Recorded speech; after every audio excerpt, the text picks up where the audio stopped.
Why is this like this? I have to hold the panel. Hi, friends.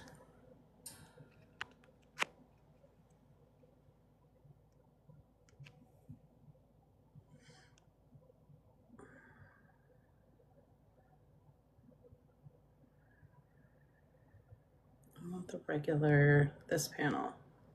There we go. Hi, friends. Come and read with me. I'll give it a couple minutes and then I will get started with reading.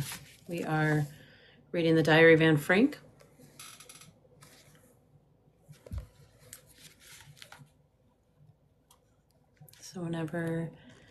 So if you're cleaning on this Sunday or doing whatever, just go ahead and plug me in your earbuds and let's listen to a book together. So if you missed the first part, it is uploaded onto our YouTube channel. So I read about the first 16 pages a couple weeks ago, got pneumonia, and then didn't log on to read because I had pneumonia.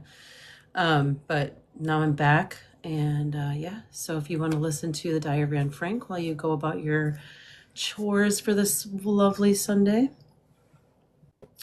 I would love to be a part of that with you. So we'll go ahead and get started. Excuse me.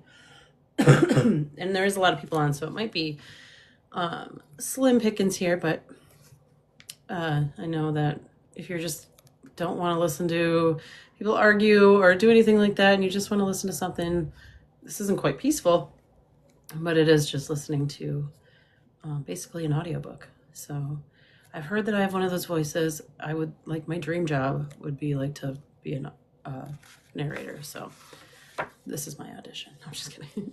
But we're going to go ahead and start with Friday, the 10th of July, 1942. Remember, she named her diary Kitty. So, dear Kitty, I expect I have thoroughly bored you with my long-winded descriptions of our dwelling. But still, I think you should know where we've landed. But to continue my story, you see, I have not finished yet. When we arrived at the Prinsengracht, Mayep took me quickly upstairs to the secret annex. She closed the door behind us and we were alone. Margot was already waiting for us, having come much faster on her bicycle. Our living room and all the other rooms were chock full of rubbish, indescribably so. All the cupboard boxes which had been sent to the office in the previous months lay piled on the floor and on the beds. The little room was filled to the ceiling with bedclothes. We had to start clearing up immediately if we wished to sleep in decent beds that night. Mummy and Margot were not in a fit state to take part. They were tired and lay down on their beds. They were miserable, and lots more besides. But the two clearer uppers of the family, Daddy and myself, wanted to start at once. The whole day long we unpacked boxes, filled cupboards, hammered and tidied until we were dead beat. We sank into clean beds that night. We hadn't had a bit of anything warm the whole day, but we didn't care. Mommy and Margot were too tired and keyed up to eat, and Daddy and I were too busy. On Tuesday morning, we went on where we left off the day before. Ellie and Mia collected our rations for us. Daddy improved the poor blackout. We scrubbed the kitchen floor. We were on the go the whole day long. I hardly had time to think about the great change in my life since Wednesday. Then I had a chance, for the first time since our arrival, to tell you about it, and at the same time to realize myself what was actually happened to me and what was still going to happen. Yours, Anne. Saturday, 11 July, 1942. Dear Kitty, Daddy, Mummy, and Margot can't get used to the sound of the Western clock yet, which tells us the time every quarter of an hour. I can.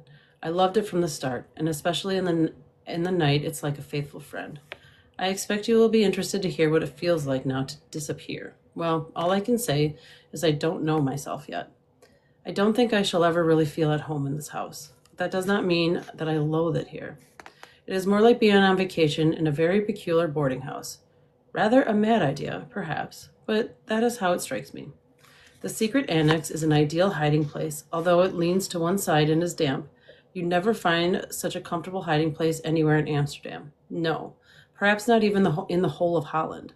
Our little room looked very bare at first with nothing on the walls, but thanks to Daddy, who brought up my film star collection and picture postcards on beforehand, and with the aid of paste pot and brush, I have transformed the walls into one gigantic picture. This makes it look much more cheerful, and when the Van Dams come, we'll get some wood from the attic and make a few little cupboards for the walls and add other odds and ends to make it look more lively. Margot and Mummy are a little bit better now. Mummy felt well enough to cook some soup for the first time yesterday, but then forgot all about it while she was downstairs talking. So the peas were burned to a cinder and utterly refused to leave the pan. I like the way she wrote. It's just so sweet.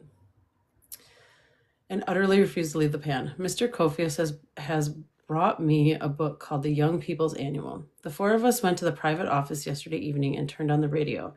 I was so terribly frightened that someone might hear it that I simply begged Daddy to come upstairs with me. Mummy understood how I felt and came too.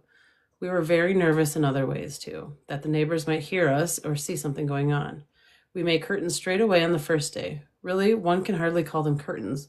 They are really just light, loose strips of material, all different shapes, quality, and pattern, which Daddy and I sewed together in a most unprofessional way. These works of art are in a fixed position with drawing pins, not to come down until we emerge from here. There are some large business premises on the right of us, and on the left a furniture shop. There is no one there after working hours, but even so, sounds could travel through walls. We have forbidden Margot to cough at night, although she has a bad cold, and make her swallow large doses of codeine. I'm looking for Tuesday when the Van Dans arrive. It will be much more fun and not so quiet. It is the silence that frightens me so in the evenings and at night. I wish, like anything, that one of our protectors could sleep here at night. I can't tell you how oppressive it is to never be able to go outdoors. Also, I'm very afraid that we shall be discovered and be shot.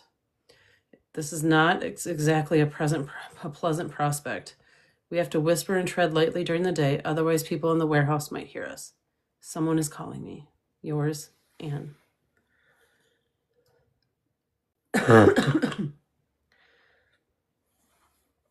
Friday, 14 August, 1942. Dear Kitty, I have deserted you for a whole month, but honestly, there is so little news here that I can't find amusing things to tell you every day. The Van Dans arrived on July 13th.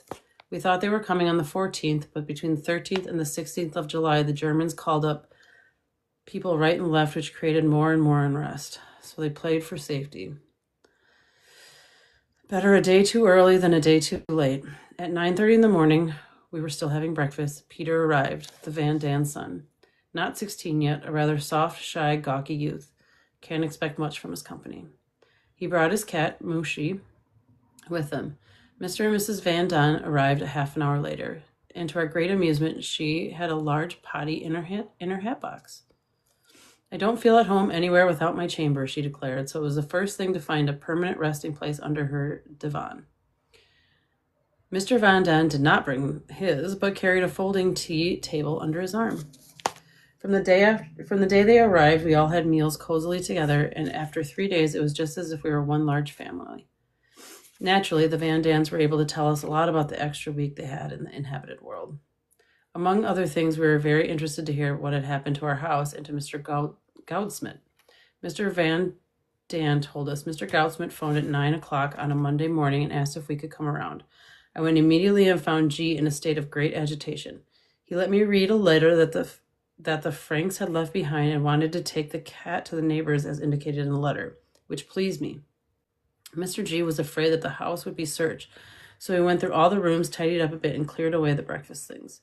Suddenly, I discovered a writing pad on Mrs. Frank's desk with an address in Mice written on it. Although I knew it was done on purpose, I pretended to be very surprised and shocked and urged Mr. G to tear up this unfortunate little piece of paper without delay. I went on pretending that I knew nothing of your disappearance all the time, but after seeing the paper, I got a brainwave. Mr. Goudsmit, I said, it suddenly dawns on me what this address may refer to. Now it all comes back to me. A high-ranking officer was in the office about 6 months ago. He appeared to be very friendly with Mr. Frank and offered to help him, should the need arise. He was stationed in Maastricht. I think he must have kept his word and somehow or other managed to get them into Belgium and then to Switzerland. I should tell this to my friends who may inquire. Don't, of course, mention Maastricht.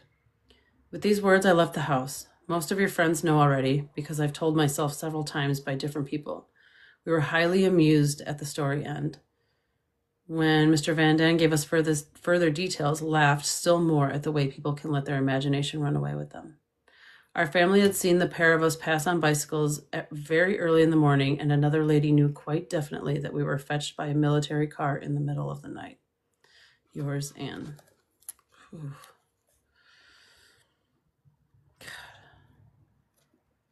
Friday, 21 July, 1942. Dear Kitty, the entrance to our hiding place has now been properly concealed. Mr. Crawler thought it would be better to put a cupboard in front of our door because a lot of houses are being searched for hidden bicycles. But of course, it had to be a movable cupboard that can open like a door. Mr. Vossen made the whole thing. We had already let him into the secret, and he can't do enough to help. If we want to go downstairs, we have to first bend down and then jump because the step is gone. The first 3 days, we were all going about with masses of lumps on our foreheads because we all knocked ourselves against the low doorway. Now we have nailed a cloth filled with wood wool against the top of the door. Let's see if it helps. I'm not working much at present. I'm giving myself holidays until September. Then Daddy is going to give me lessons. It's shocking how much I've already forgotten.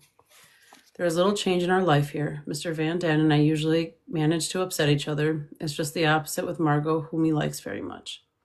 Mommy sometimes treats me just like a baby, which I can't bear. Otherwise, things are going better. I still don't like Peter anymore. He is so boring. He flops lazily on his bed half the time, does a bit of carpentry, and then goes back for another snooze. What a fool. It is lovely weather, and in spite of everything, we make the most what we can. We make the most we can of it by lying on a camp bed in the attic where the sun shines through an open window. Yours, Anne.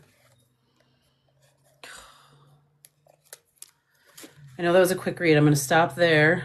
I'm going to log on later. So we'll start back up with Wednesday, the 2nd of September, 1942. So see, we just read a few pages there. So like 10 pages, but I'm going to stop here. We'll start back up later. I'll probably hop on a little bit. But just so you know, don't have to worry about going out of line with these because all of these will be uploaded to the, yeah, it was a good idea. Well, these will be uploaded to our YouTube channel so you can watch them in succession, so you can see, so you can listen to the book as a whole.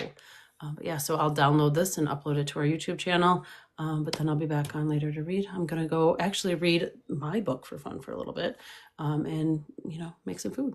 I love you guys.